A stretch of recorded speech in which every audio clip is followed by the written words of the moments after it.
大家好，我是小芳姐。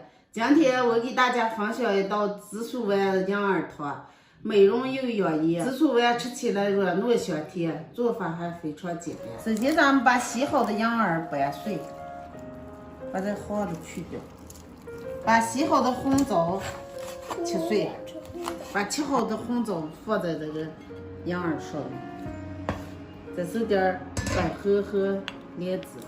放，把切好的辅料倒在锅里头，放上适量的清水，大火煮开后转回小火煮上1个半小时。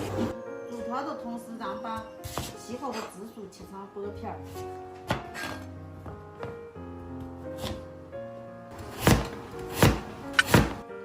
切好装入盘里，把蒸好的紫薯放大碗里头。把它用铲子捣成泥，捣成泥之后，里面给加一把白糖，然后再放进适量的糯米粉，下手揉成团，把和好的紫薯用手团成小圆球，水开了，把紫薯丸下进来，紫薯丸肚子飘起来就熟了。关火煮锅，把它捞在冷水盆上冷却一下。羊耳汤也熬得差不多了，咱们再起锅，把紫薯丸捞进来，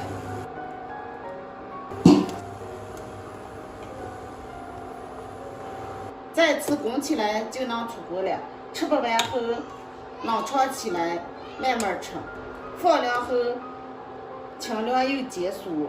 养颜又美容。今天的视频就给大家分享到这儿吧，大家看了记得收藏转发，给我点个关注，点个赞，谢谢大家了，咱们下期再见，拜拜。